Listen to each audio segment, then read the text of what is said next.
Muy buenos días, comunidad del Workplace Wellness Council México. A nombre de todo el equipo del Consejo les damos la más cordial bienvenida a nuestra sesión del día de hoy. El día de hoy estamos muy contentos de tener a un ponente pues de alto nivel.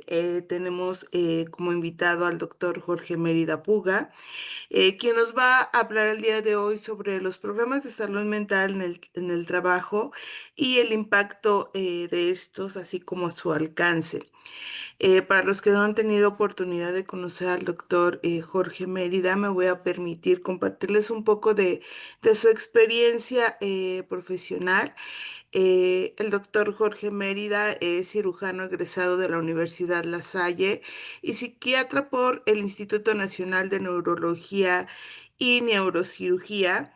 Cuenta con estudios de maestría en ciencias médicas por la UNAM, perdón, y en administración de negocios por la Universidad La Salle. En su trayectoria clínica ha sido médico adscrito por la Clínica de Adicciones del Instituto Nacional de Psiquiatría, Ramón de la Fuente Muñiz, y ha brindado atención psiquiátrica en el ámbito privado. También ha trabajado con poblaciones con discapacidad intelectual y de 2014 a 2018 fue director de Bienestar Emocional en el Trabajo en la Secretaría del Trabajo y Previsión Social del Gobierno Federal y donde lideró el diseño e implementación de políticas públicas para la prevención de factores de riesgo psicosociales, la promoción de la salud mental y el cumplimiento de la NOM 035. En este rol participó en el desarrollo de estándares de competencias metodológicas como el SOLVE, que muchos acá en el Consejo lo conocemos, y de la OIT. Y encabezó el intercambio bilateral de buenas prácticas en el Ministerio de Trabajo en Canadá. Es miembro fundador de la Red Latinoamericana de Políticas Públicas para la Gestión de Riesgos Psicosociales y actualmente es coordinador de salud mental ocupacional en ADN Wellbeing, una firma especializada en servicios de salud mental laboral, gestión integral de riesgos psicosociales, y también estamos muy contentos y orgullosos de decir que es presidente de nuestro Comité de Salud Mental en el Workplace Wellness Council, así como vocal de la sección académica de psiquiatría laboral en la Asociación Psiquiátrica Mexicana. Cuenta con amplia trayectoria como ponente y consultor de salud mental en el trabajo. Pues creo que no hay nada más que decir, Jorge. Estamos muy contentos de que puedas compartir el día de hoy todo tu expertise con la comunidad del consejo. Encantado de que estés aquí, de que puedas compartirnos un poquito más de tu experiencia en torno sobre a estos temas de programas de salud mental en el trabajo. Muchas gracias por estar aquí con la comunidad y darnos un espacio. Bienvenido, adelante, por favor.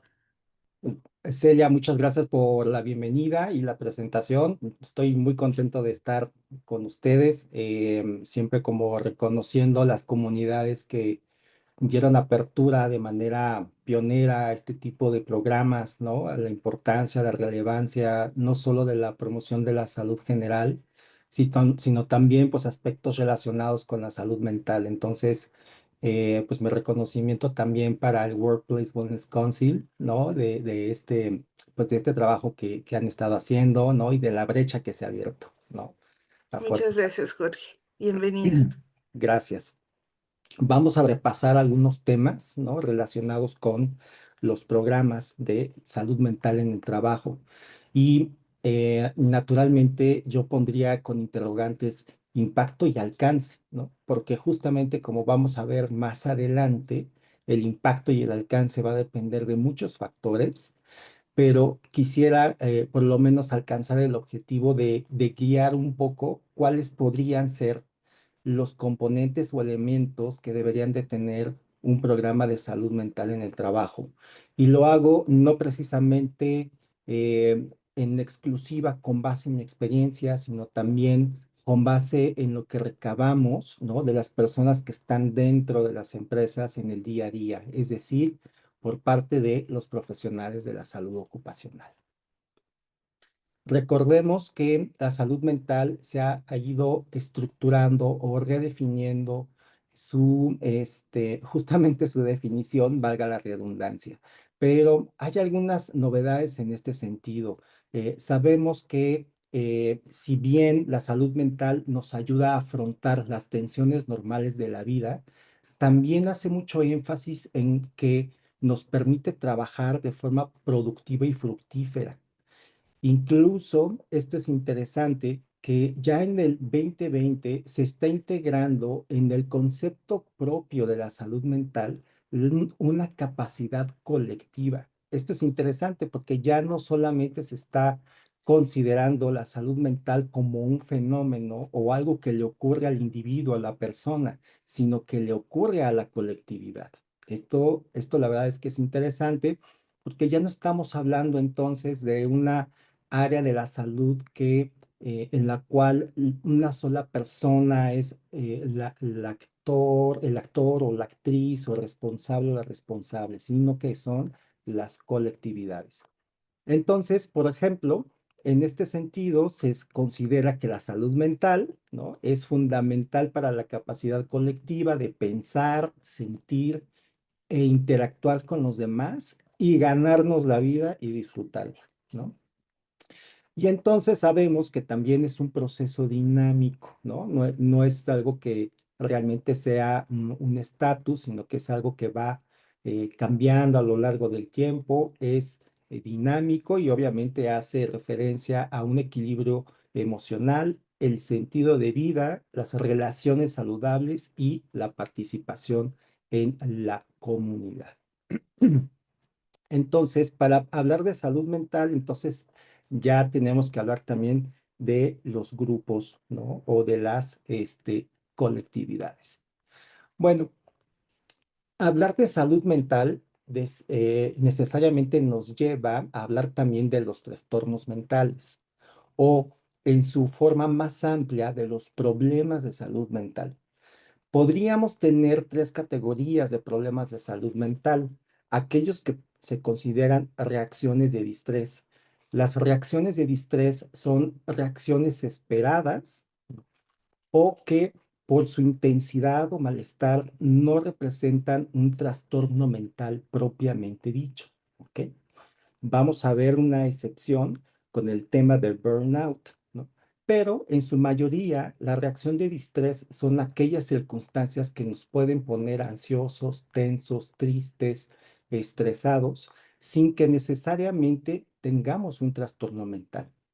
Esto es importante porque sobre todo en el área laboral, podríamos o necesitamos ser cuidadosos en no patologizar todas las reacciones psicológicas o todos los problemas de salud.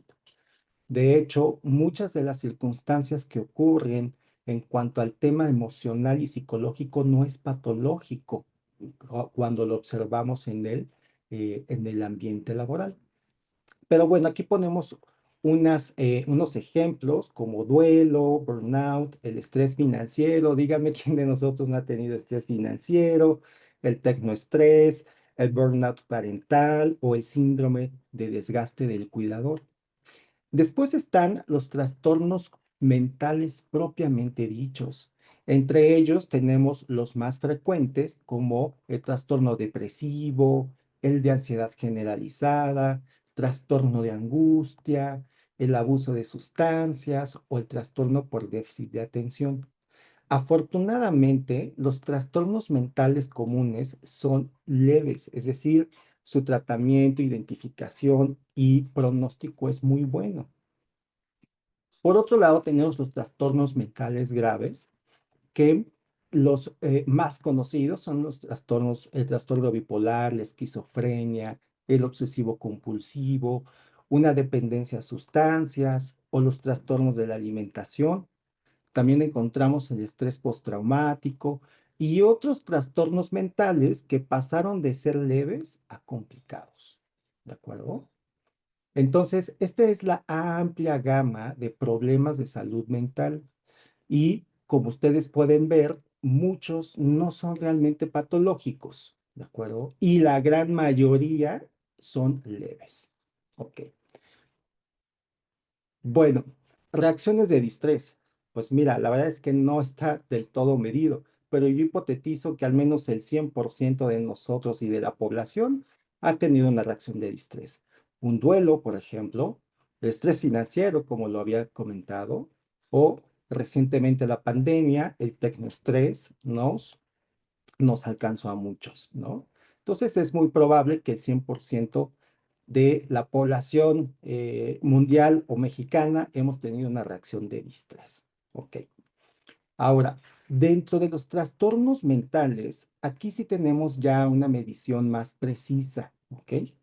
Es decir, en cualquiera de nosotros, al menos el 25% de la población mexicana, vamos a tener un trastorno mental en algún momento de nuestra vida.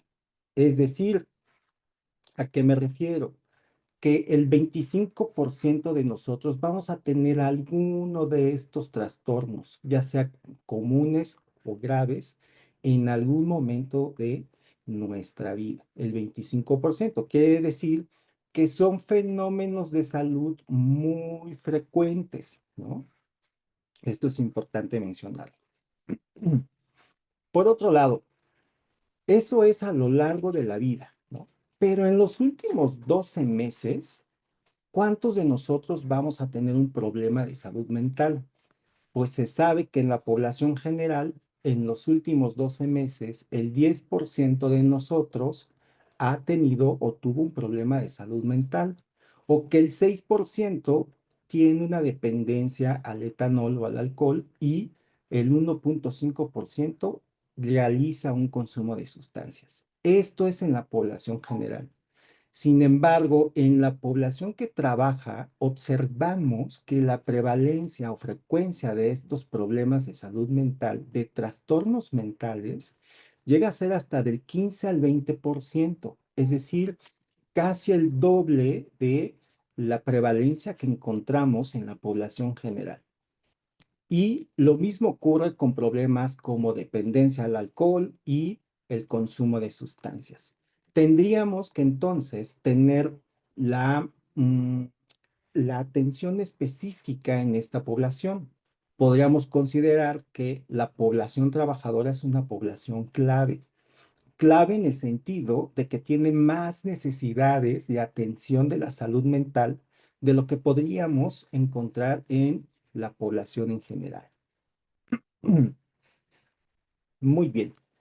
Aunado a esto, desafortunadamente en México y en la mayoría de los países latinoamericanos, encontramos que solamente una de cada 5 personas con un trastorno mental reciben una atención profesional. Entonces, esto es interesante, no solamente el brazo, digamos, de asistencial o de curación está de alguna u otra forma poco desarrollado en México y en Latinoamérica, sino que si así tenemos el tema de la atención cuando ya está el problema, imaginen cómo está el tema de la prevención. Bueno, pues entonces, solo uno de 5 personas con un trastorno mental en México reciben atención profesional. Y desafortunadamente, la atención profesional se puede retrasar hasta entre 14 y 20 años después de haber iniciado los síntomas. Esto tiene cierta lógica y que también hace referencia al por qué es una población clave la población trabajadora. La mayoría de los problemas de salud mental inician en la adolescencia o al final de la adolescencia. Es por eso que podemos encontrar mayor prevalencia en la población trabajadora y también por muchos otros aspectos sociales y de acceso a servicios de salud, es que hay un retraso en su atención. Entonces, son pocos los que realmente se tratan y se pueden llegar a tratar mucho tiempo después de cuando empiece la necesidad.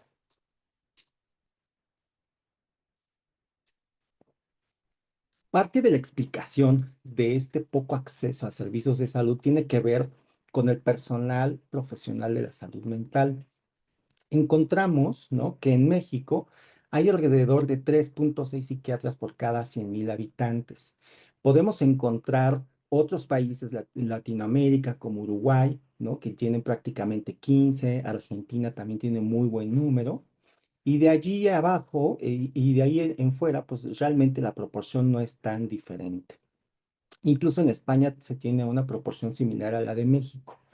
El problema con México, o mejor dicho, uno de los matices en México es que la mayoría de los profesionales de la salud mental, es decir, los psiquiatras, están concentrados en las grandes ciudades. Y en las grandes ciudades incluso están concentrados en las zonas de los grandes hospitales. Es decir, que el acceso realmente a servicios de salud es muy escaso. Ok, entonces, esto es parte del panorama. Pero cuando nosotros nos ponemos a estudiar cómo está impactando la salud mental en el trabajo, pues tenemos datos muy interesantes. Por ejemplo, sabemos que la depresión puede llegar a hacer que la persona falte a su trabajo alrededor de 22, 23 días. El trastorno de pánico llegas a faltar hasta 20 días. La agorafobia, más de 15 días. El estrés postraumático, casi 15 días y así sucesivamente. Ahora, se sabe que las personas con depresión o con algún trastorno mental tienen mayor riesgo de ausentarse en su trabajo a causa de salud. Y en muchas ocasiones el ausentismo no se está registrando como parte de un problema de salud mental, sino que en muchas ocasiones se registra como parte de un problema de salud física. Y ahorita vamos a ver por qué. Muy bien, pero ahora vamos a ver las cifras oficiales y vamos a hacer una comparación entre varios países de Latinoamérica. La mayoría de estos países empezaron a hacer regulaciones acerca de la promoción de la salud mental y la prevención y atención de los factores de riesgo psicosocial de manera simultánea.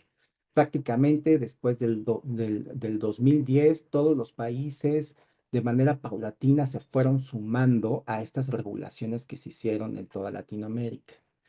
Pero es interesante observar el número de casos de enfermedades mentales de trabajo. Es decir, estos son los datos de cuántas enfermedades de trabajo de tipo mental se han dictaminado en estos países. Y podemos encontrar que en Argentina tenemos pues unos datos un poquito bajos. Chile es quien encabeza, por así decirlo, o sobrepasa. Fíjense, ya en el 2024 estamos hablando que son más de 800 personas las que, 800 casos como enfermedades dictaminadas como enfermedades de trabajo. Y en México es interesante el fenómeno. En el 2019, antes de la pandemia, teníamos esta proporción, pero en el 2020 bajó, muy probablemente porque toda la infraestructura de salud se orientó a la pandemia. Pero vemos que después en 2021, 22, 23 y ¡pum! En 2024 ya hay un salto importante. Mientras que antes representaba el 1% de las enfermedades de trabajo, para el 2024 ya hay una considerable calificación o frecuencia en la calificación de enfermedades mentales de trabajo. Hipotetizo que son varias causas, pero una de ellas podría estar relacionada con la modificación de las tablas de enfermedades de trabajo. Ya para el 2024 ya son más de 200 los casos de enfermedades mentales de trabajo. Muy bien. Ahora, vemos que en cuanto a las incapacidades permanentes por trastornos mentales y del comportamiento, también van en aumento. En el 2019 eran alrededor de 30, este escaloncito hacia abajo en el 2020 por la pandemia y después empiezan otra vez a tener una tendencia hacia arriba. Aquí podemos ver, ¿no? Que realmente dependiendo del año, pero en la mayoría de los años, los, las incapacidades permanentes por trastornos mentales son más frecuentes en hombres. Ahora, sabemos que la tabla de enfermedades de trabajo, estas enfermedades de tipo mental, solamente se incluyeron 4 nuevas categorías en las tablas de enfermedades. Pero cuando hacemos una lectura minuciosa de este instrumento normativo, encontramos que realmente no se incluyeron solamente 4 enfermedades, sino que se incluyeron 15 enfermedades. ¿A qué voy? Porque en las tablas de enfermedades de trabajo encontramos estas 4 categorías: trastorno de ansiedad, trastorno depresivo, trastornos no orgánicos del ciclo sueño-vigilia y trastornos asociados con el estrés grave y adaptación. Pero se hace la distinción o la precisión que cada una de esas categorías ahora corresponde a varios diagnósticos del Catálogo Internacional de Enfermedades en su versión 11. De tal suerte que ahora encontramos un abanico muy amplio de enfermedades que ya son reconocidas o de diagnósticos de la CIE-11 de tipo mental que ya son reconocidas como enfermedades de trabajo.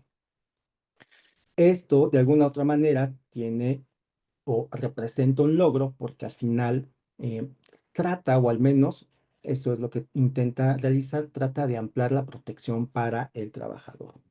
Entonces vemos que tiene el trastorno de ansiedad generalizado, el trastorno de pánico, la agorafobia, el depresivo, recurrente, el único, el distímico, trastorno mixto, trastornos depresivos incluso que no tienen ningún, como que no están tan claros en su definición clínica, o aquellos relacionados con el sueño, ¿no? Y estos que son de alguna u otra forma los más famosos, ¿no? En el ámbito laboral, como el estrés postraumático o, por ejemplo, fíjense, el síndrome de desgaste ocupacional.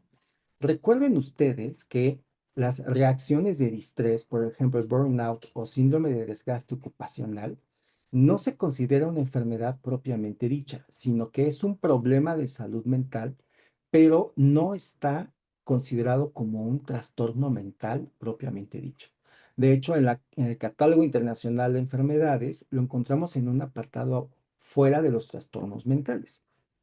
Pero fíjense digamos, la amplitud de de la protección que se logró en la modificación de las enfermedades de trabajo, porque pese a ser un síndrome, que no es un trastorno, la tabla de enfermedades sí la considera o sí es susceptible de calificarse como una enfermedad de trabajo de tipo mental.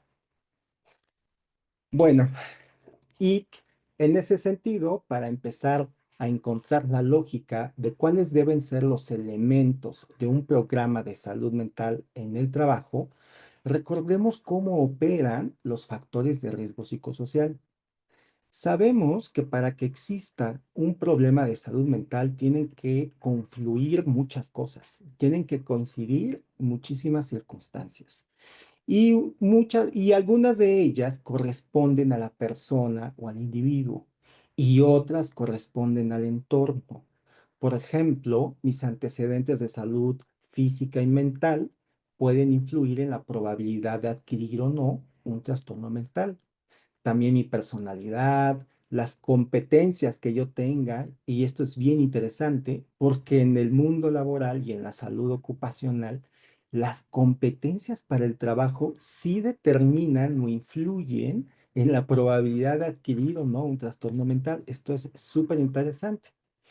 Pero también influye mi género, mi edad, la configuración familiar que tenga y otros estresores que estén fuera del trabajo, como en mi familia o en mi comunidad. Para que se dé un trastorno mental originado o motivado por el trabajo, tenemos que interactuar. Estos individuos o este individuo interactúa con los factores de riesgo psicosocial. Ustedes ya los conocen: sobrecarga de trabajo, violencia, condiciones peligrosas, jornadas prolongadas, desequilibrio vida-trabajo, etcétera, etcétera. Ustedes conocen esos factores de riesgo psicosocial. El problema o el tema es que dependiendo de qué tan próximos estemos a estos factores de riesgo, qué tan frecuentes son, cuánto duran y qué potencial de daño tienen, es que va a emerger o no la salud. perdón, va a emerger o no el problema de salud mental. Y además, las personas no solamente estamos interactuando con factores riesgosos, también estamos interactuando con factores protectores. Entonces, realmente les decía que para que emerja un problema de salud mental originado por el trabajo, se tienen que confluir muchas circunstancias. Bueno, ¿y qué pasa si nosotros estamos en contacto o estamos expuestos a estos factores de riesgo? Pueden pasar varias cosas. Una de ellas es que no pase nada. Es decir, mis factores individuales, familiares, sociales, etcétera, hacen que mi, mi organismo o yo como individuo me expuse a estos factores de riesgo, pero pues no modificó o no alteró mi salud. Pero existen otros desenlaces, por ejemplo, que tenga una reacción de distrés, como duelo organizacional, el burnout o síndrome de desgaste ocupacional, el estrés financiero, el tecnoestrés, la renuncia psicológica o la fatiga. También puede ocurrir que adquiera un trastorno mental propiamente dicho.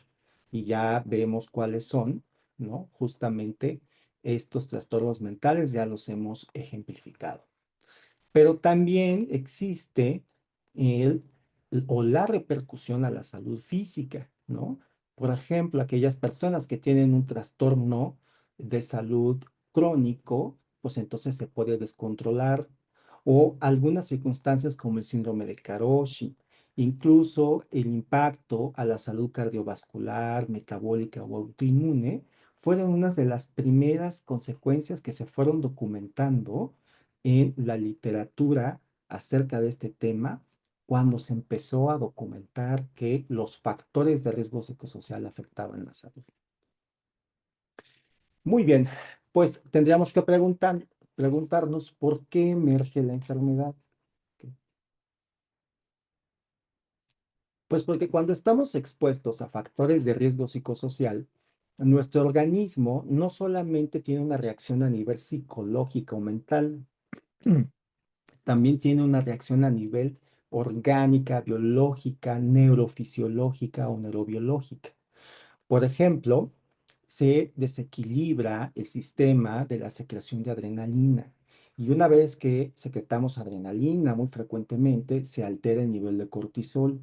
Y el cortisol tiene impactos importantes en el metabolismo de los azúcares, en la reparación de los tejidos neuronales, en el crecimiento de otros tejidos que son parte de nuestra economía, de nuestro organismo. También se pueden secretar con el estrés las interleucinas o, por así decirlo, unas hormonas inflamatorias. Es por esto que muchas personas, cuando están en un periodo de estrés, pueden llegar también a sentirse mal o incluso a tener como cierto dolor o cierto malestar general. En el estrés también encontramos alteración en la secreción de las leptinas. Estas hormonas están encargadas en regular el apetito. Entonces, cuando estás estresado, siempre has sentido que comes más y que tiendes a buscar más comida y sobre todo alimentos dulces. Se altera también la secreción de melatonina y esto afecta la calidad y cantidad del sueño. Incluso en las mujeres se ha observado que la melatonina tiene un efecto protector contra el cáncer de mama. Se ha documentado, por ejemplo, que en personal de sobrecargo femenino en una aerolínea chilena se dictaminó la enfermedad de cáncer de mama como enfermedad de trabajo, justo porque este factor de riesgo de estar exponiendo a estas alteraciones en la secreción de melatonina tuvo una respuesta o un factor de riesgo importante para la emergencia de cáncer mamario. Y también tenemos la hormona del crecimiento. En una reacción de distrés, el sueño es una de las funciones que primero se van afectando. Y el problema es que durante el sueño nosotros secretamos hormona del crecimiento. En los niños, pues bueno, les sirve para crecer y aumentar de talla, ¿no? Y ganar peso. Pero a nosotros en los adultos nos ayuda a reparar nuestros tejidos, por ejemplo, nuestro tejido relacionado con nuestra protección o el sistema inmunológico.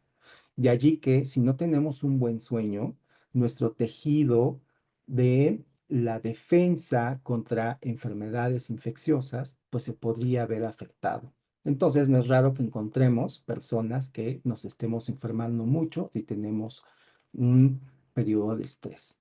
En conclusión, los factores psicosociales, pese a ser intangibles, incrementan el riesgo de enfermarnos mediante la alteración de componentes biológicos en nuestro organismo. Ok. Bueno, pues entonces, ahora tendríamos que preguntarnos, ¿qué debe incluir un programa de salud mental ocupacional? Importante tener en cuenta el contexto en el sentido de que de manera sistémica o estructural, la atención a los problemas de salud mental no está del todo desarrollada. Los presupuestos que se destinan a este tipo de problemas, tanto en el sector público como en el privado, es muy bajo. La cantidad de inversión, ¿no? Por parte de las iniciativas privadas también es bajo. Entonces, si a esto le sumamos algunos aspectos culturales, pues podríamos entonces estar ante un panorama que por lo menos es desafiante.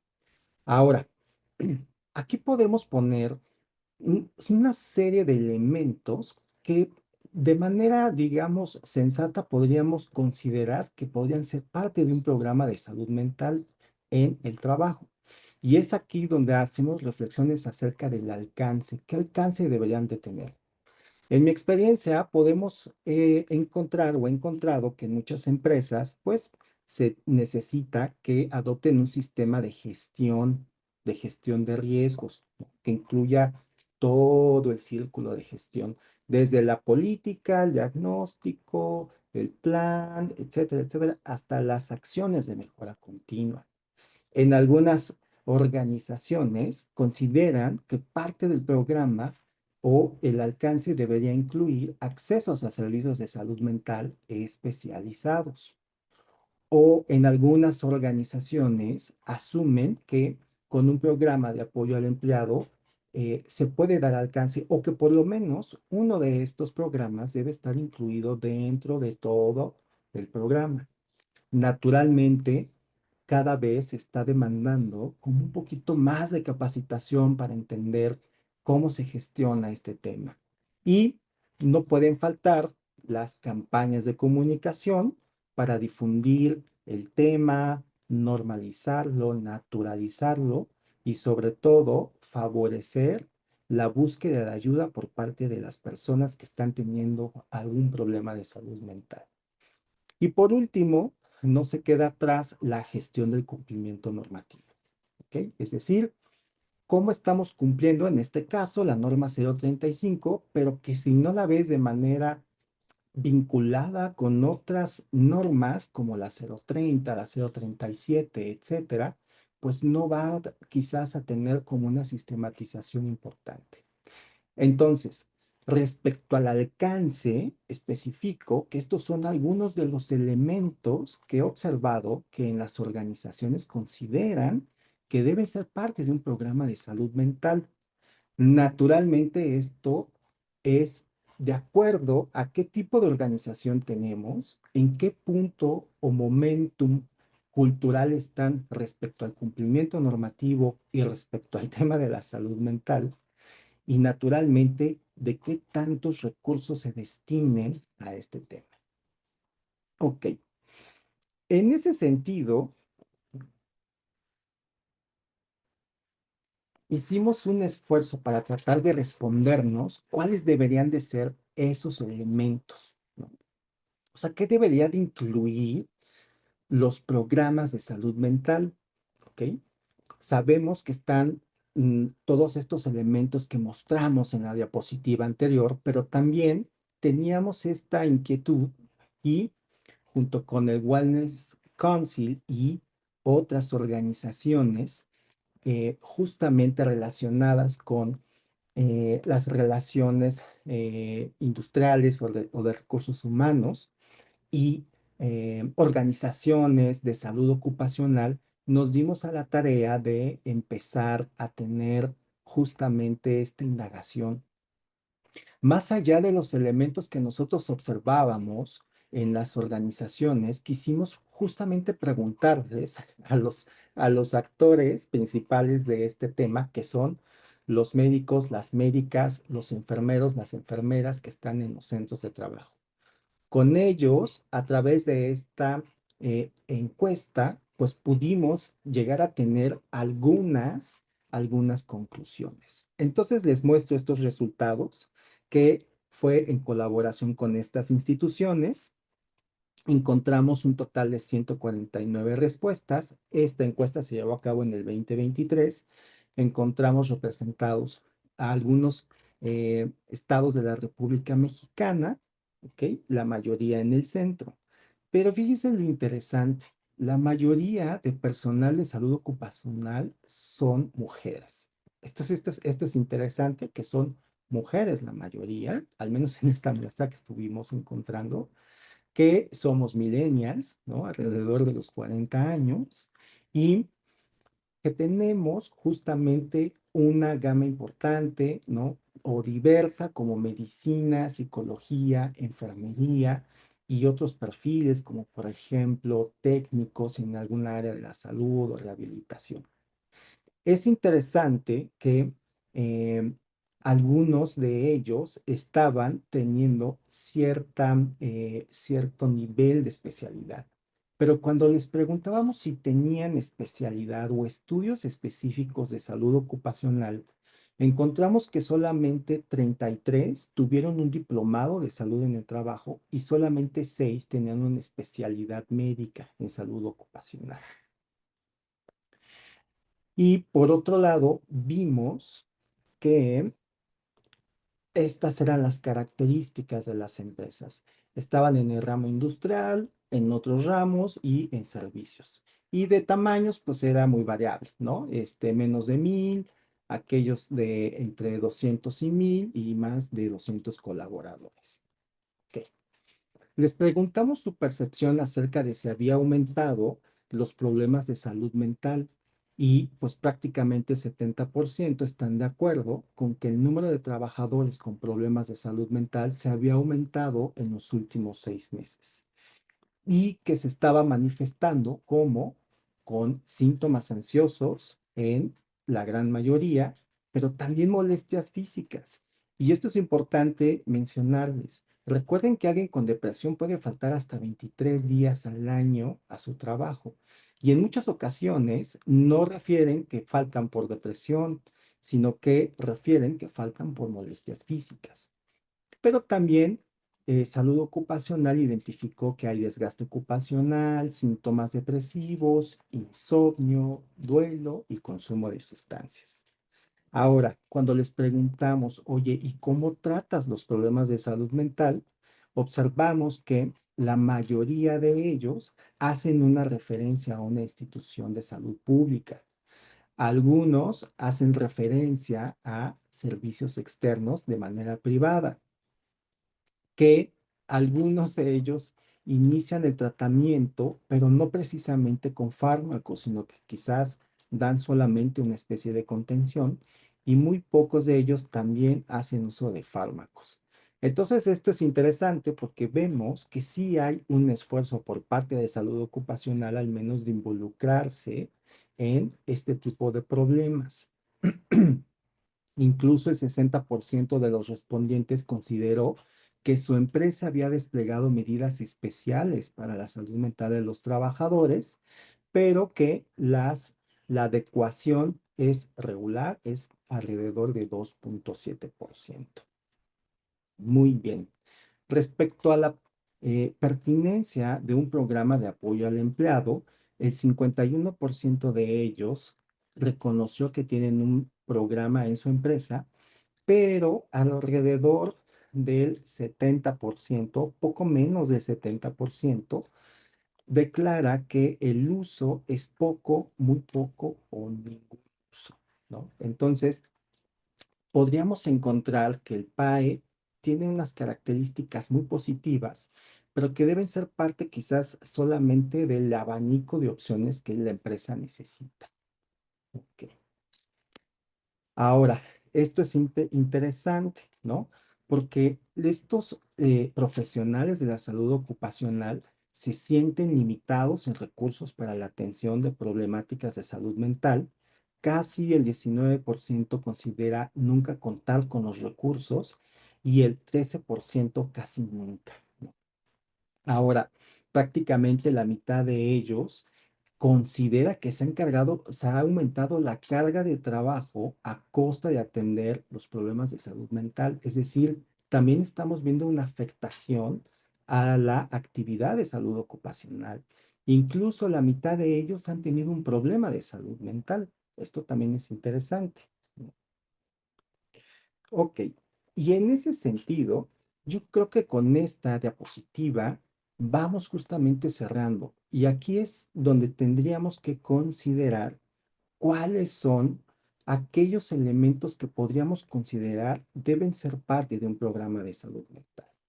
En primera, sí, aquellos que hagan una prevención e identificación de los problemas de salud mental de manera temprana.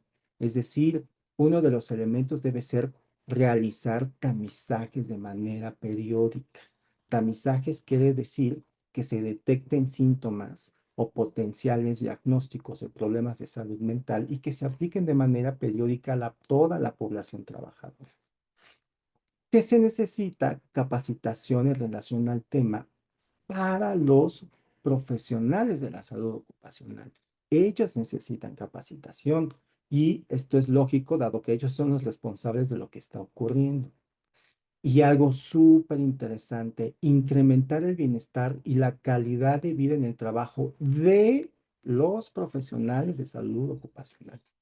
Es decir, no podemos pensar en un programa de salud mental en el trabajo sin antes considerar mejorar las condiciones de trabajo del médico y de la médica ocupacional, de la enfermera, del enfermero ocupacional. Es decir, no podemos, y esto es súper interesante, o sea, no se puede empezar a idear, mejorar o promover la salud mental en el trabajo sin antes mejorar las condiciones de trabajo de los profesionales de la salud ocupacional, ¿no? Entonces, esos médicos y médicas, por favor, trátenlos muy bien, porque además son muy poquitos.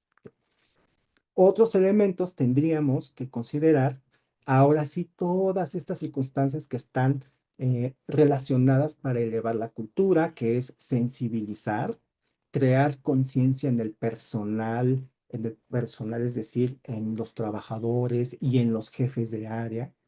Naturalmente, hacer actividades que vayan combatiendo el estigma. Y esto es bien importante, formar equipos multidisciplinarios y asignar recursos.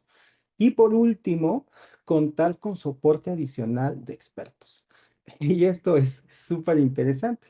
Fíjense, contar con soporte adicional de expertos es lo último, ¿no? Entonces, esto es interesante. La circunstancia de tener apoyos externos por parte de expertos realmente debe ser lo último. Primero están estos tres pasos y al último está contar con soporte adicional de expertos. Muy bien, pues hasta aquí cerramos. Les dejo mis redes por si me gustan seguir. Y estoy atento, Celi, a las preguntas y respuestas. Muchas gracias, doctor Jorge, por toda esta información tan valiosa. Pues invitamos a la comunidad a que abran sus micrófonos, a que nos compartan si tienen alguna duda o inquietud en sus organizaciones, o bien si quieren dar alguna retroalimentación para nuestra sesión del día de hoy. Con gusto pueden abrir su micrófono o colocarnos las preguntas aquí en el chat para que podamos dar respuesta y aprovechar que el doctor Jorge está el día de hoy aquí con nosotros.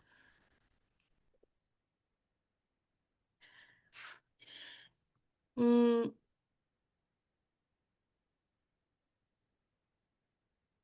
Yo tengo una pregunta. adelante, Alberto, muchas gracias. El último punto que tocó el doctor, es importante el de asegurar que también estén bien cuidados los que cuidan a nuestros colaboradores, ¿no? Doctor, ¿cuáles han sido algunos de los retos que tú has notado en las empresas en cuanto a cuidar de buena manera o de mejor manera, perdón, a los doctores y a los psicólogos que atienden a los colaboradores? Gracias. Una muy importante es la sobrecarga de trabajo. Encontramos que a partir del 2014 se han venido dando toda una serie de nuevas regulaciones normativas que incrementan justamente el trabajo o lo que se tiene que hacer en el día a día. Además, gracias a estas modificaciones, se encontró que se fue generando como una cuestión de mayor conciencia por parte de los trabajadores. Entonces, si a eso le sumas en ese contexto una pandemia, donde uno de los principales aspectos de la salud que se afectan fue la salud, dado por los cambios drásticos que ocurrieron, y después de la pandemia, el gran retorno, ¿no? Es decir, ha sido cambio, cambio, cambio, cambio, cambio, cambio, cambio. Entonces, ¿qué está afectando a los equipos de salud ocupacional en las empresas? Eso, la sobrecarga de trabajo, ¿ok? Las jornadas prolongadas y he observado también mucho la falta de desconexión, dado que aun cuando están en horarios no laborables o en fines de semana, necesitan estar al tanto porque están al llamado, ¿no? En caso de que ocurra alguna contingencia dentro del centro de trabajo. Entonces, la sobrecarga de trabajo, jornadas prolongadas, la falta de desconexión en el trabajo, le sumamos mayor carga normativa, mayor prevalencia de trastornos mentales al menos, y también encontramos la falta de capacitación. Entonces, naturalmente, los equipos de salud ocupacional sí necesitan reforzarse y destinarse mucho más recursos pues para mejorar sus condiciones de trabajo y para ampliar esos equipos. Muchísimas gracias. Muchísimas gracias. Muchas gracias, Jorge, por la respuesta. Y pues en lo que, como te menciono, se animan aquí a abrir sus micrófonos o colocarnos alguna pregunta. También me gustaría preguntarte, justo nos hablaste de que pues los doctores o implementadores de programa, en este caso de la comunidad del consejo, se enfrentan pues ya a diferentes, a lo mejor pues enfermedades de salud mental que pues antes o antes de pandemia no se presentaban o no llegaban directamente con ellos, ¿no? Hablando sobre la importancia de que ellos se capaciten, pero pues también hay mucha inquietud de, por ejemplo, cuando se llega a presentar algún colaborador que tuvo un tema, ya sea de forma individual o de algún familiar de temas de suicidio, de adicciones, temas que antes no era común también que se compartieran con el personal de la salud o implementadores de programa. Eh, ¿Cuáles son tus recomendaciones para este personal de salud que ahora está enfrentando estos temas y qué tipo de capacitación están recomendadas para ellos? Pues para saber cómo canalizar o qué acciones tomar cuando se presentan este tipo de retos en la implementación de los programas pues de salud mental en general, específicamente de temas de salud mental. Gracias por la pregunta, Celia, porque mira, justo refuerzo esto, ¿no?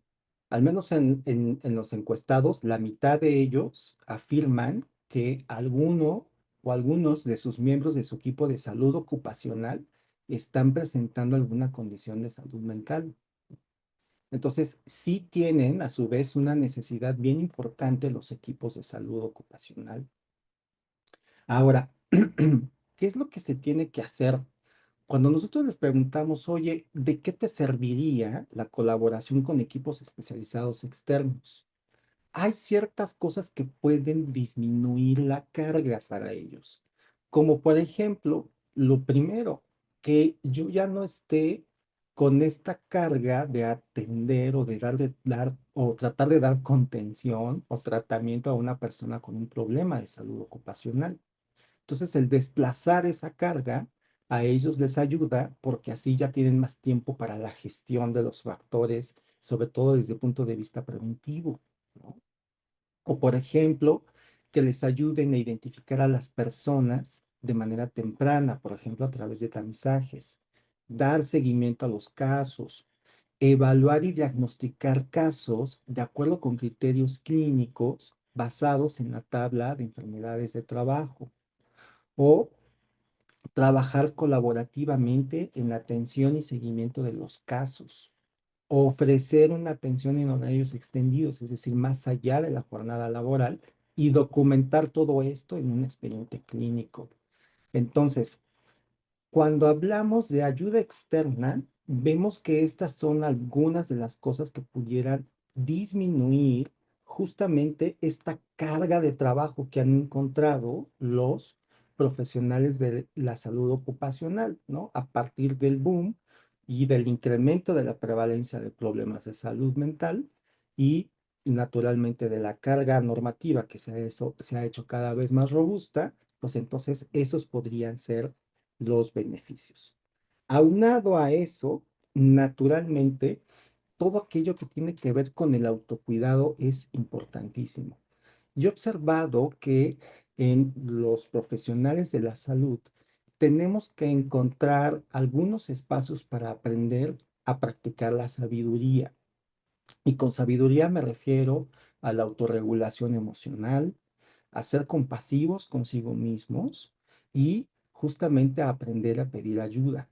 En muchas ocasiones, los profesionales de la salud tienden a tener personalidades en las cuales es difícil que reconozcan sus problemas de salud o sus problemas o malestar emocional y es difícil que lo comuniquen. Entonces, una de las capacitaciones que sería interesante realizar es no solamente en temas de salud mental, sino también en temas de cómo buscar ayuda e incrementar la sabiduría.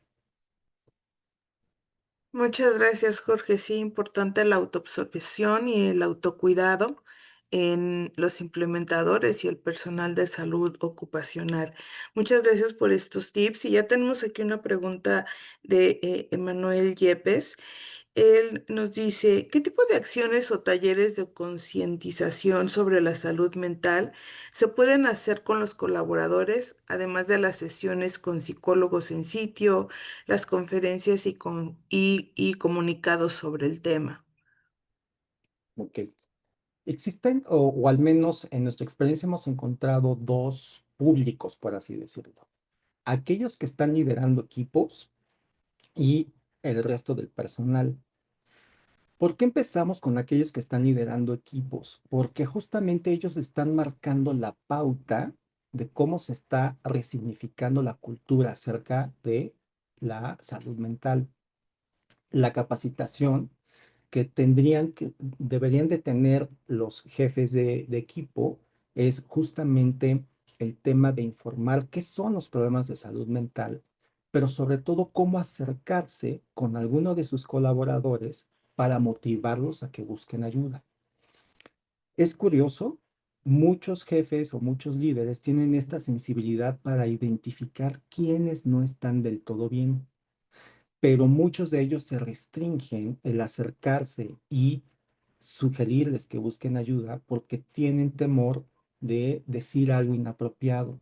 Entonces, algo que nosotros recomendamos es que se capacite a los jefes de equipos a tener estas conversaciones abiertas y respetuosas para que motiven a sus miembros de equipo a que busquen ayuda.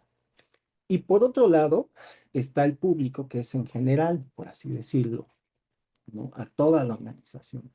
Y naturalmente, en estas personas o en este sector, hemos encontrado que la capacitación para promover, para prevenir enfermedades o trastornos mentales y promover la búsqueda, es sobre todo abordarlo desde lo que llamamos psiquiatría o psicología positiva. Es decir, sí hablarles, informarles acerca de qué son los trastornos, pero sobre todo tendríamos que hablarles de cuáles son los beneficios o qué implica tener una adecuada salud mental.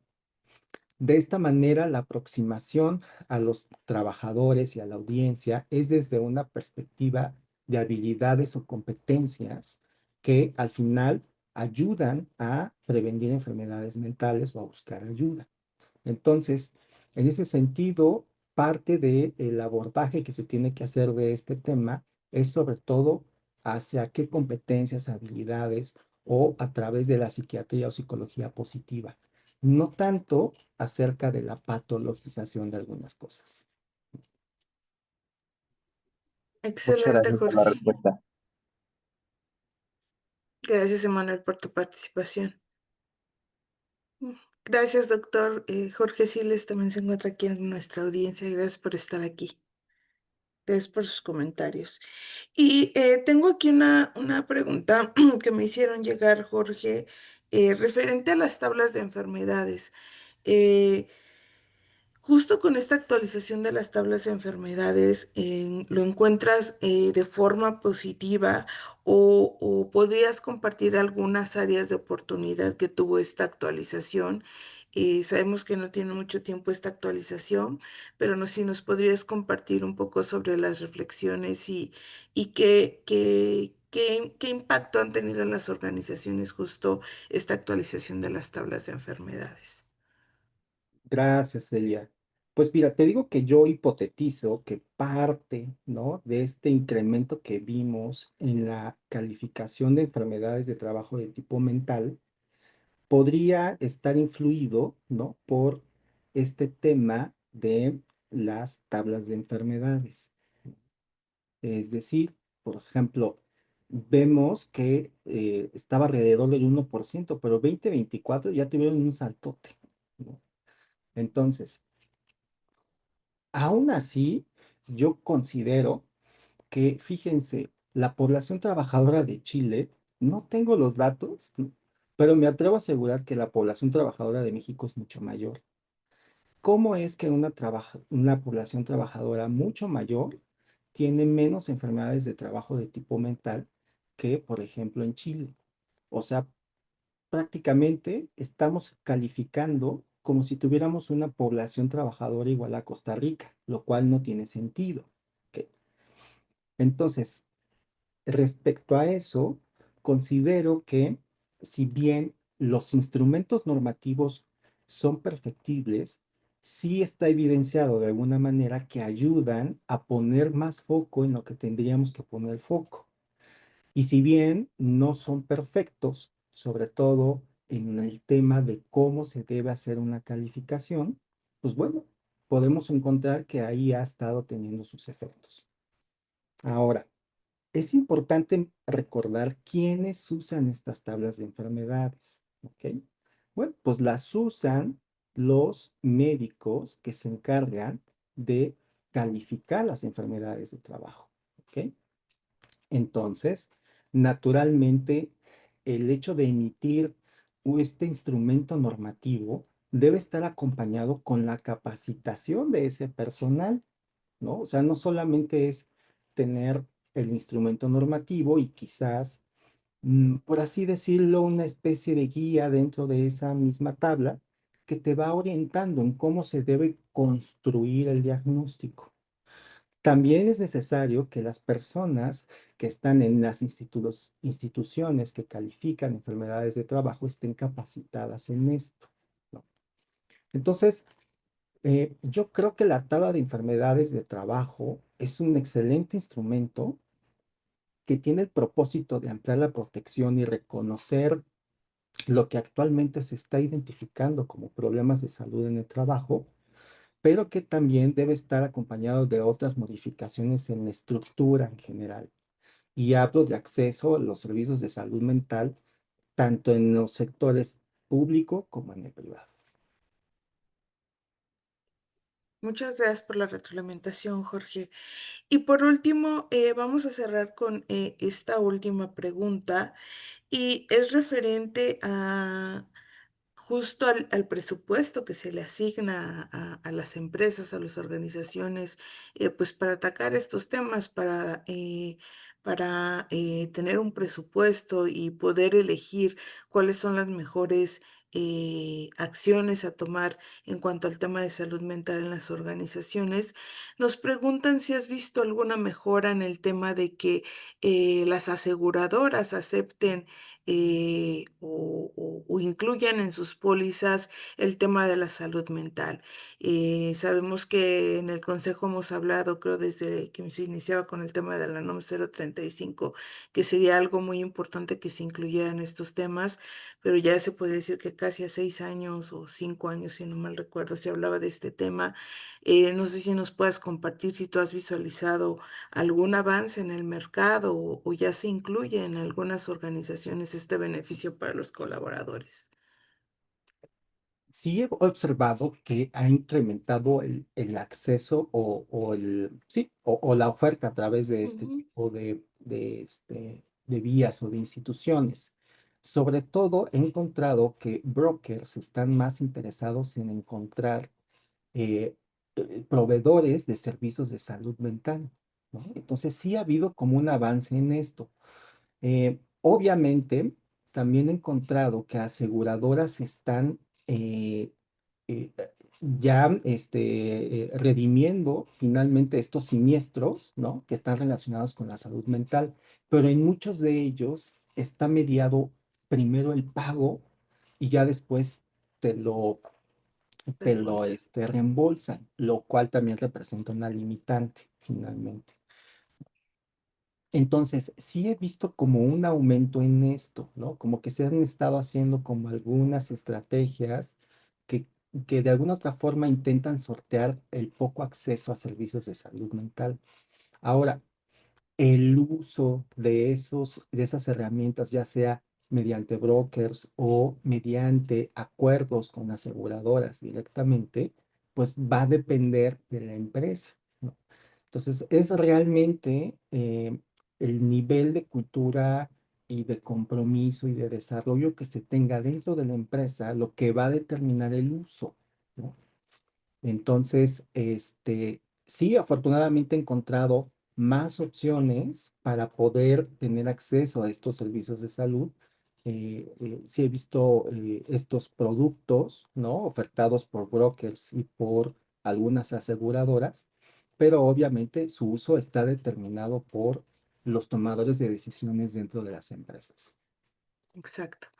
Pues muchas gracias, Jorge. Agradecemos la respuesta a todas estas preguntas que nos hicieron llegar, a los que participaron aquí. Y tenemos un comentario del maestro Siles. Él nos está mencionando, estimado Tocayo, te comento que es más del 70% de las empresas que asesoramos, aún no se ha logrado la participación real de los CEOs ni de la alta gerencia para liderar y participar en los programas de salud mental y se limitan a autorizar cursos de habilidades blandas o acciones esporádicas, pero no a abordar estructuralmente y a analizar su liderazgo. Por ende, las cifras de trastornos siguen al alza. Me gustaría saber cuál ha sido tu experiencia y cómo abordas esta resistencia de los CEOs. Gracias, gracias, Tocayo, muchas gracias.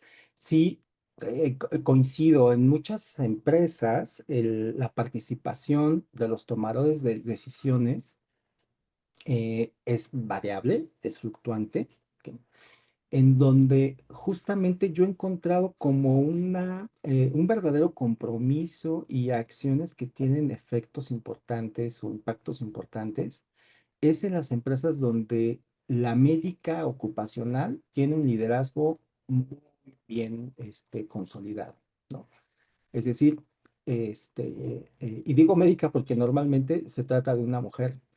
este, en aquellas empresas donde salud ocupacional tiene un liderazgo fuerte, es en donde nosotros sí hemos observado que se involucran los tomadores de decisiones, donde se le da seguimiento, donde tenemos como el mayor impacto incluso en las intervenciones individuales, ¿no?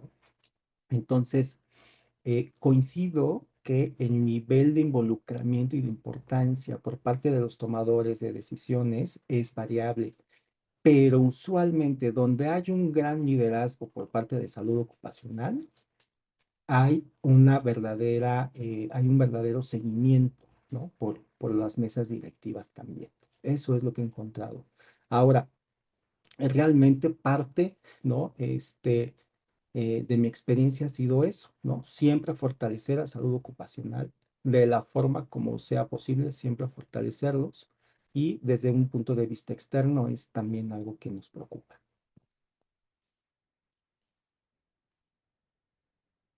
Excelente, Jorge, muchas gracias. Gracias, maestro Siles, por su aportación y por, Jorge, muchas gracias por dar respuesta a esta pregunta tan interesante. Pues siendo las 11:13, agradecemos mucho a todos los participantes a esta sesión. Para los que no tuvieron oportunidad de estar desde un inicio, como bien saben, esta es una sesión grabada que estaremos compartiendo en el transcurso de la semana para que tengan oportunidad de consultar todo el contenido. Si desean realizar alguna consulta directamente con el doctor Jorge, con gusto aquí están todos los canales a través del cual lo pueden hacer. También siempre, como saben, en el consejo estaremos encantados de vincularlos con él directamente para que realice o aclare cualquier duda que ustedes puedan tener.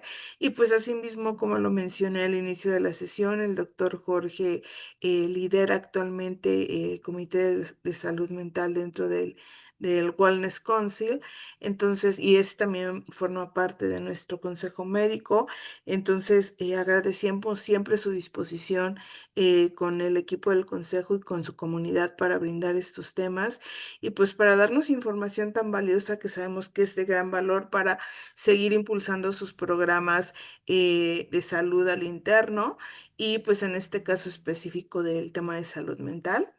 Y pues más adelante estaremos compartiendo ya temas más específicos, a lo mejor de todos los temas que nos brindó, de todos los derivados que encontramos dentro de un programa de salud mental, para que puedan tener más información y que pues justo vayamos sensibilizando, pues compartiendo con nuestras comunidades, con nuestros líderes y sensibilizando, ¿no? Para que tengamos un impacto en nuestras organizaciones y en el colaborador que al final de cuentas es el que nosotros buscamos impactar y pues a la sociedad en México.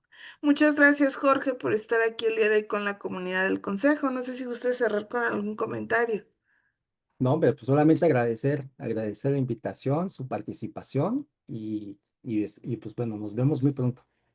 Nos vemos muy pronto, Jorge. Muchas gracias a todos. Que tengan un excelente inicio de semana. Un abrazo para todos. Gracias, Mariana. Lindo día. Igualmente, Manuel, lindo día para ti.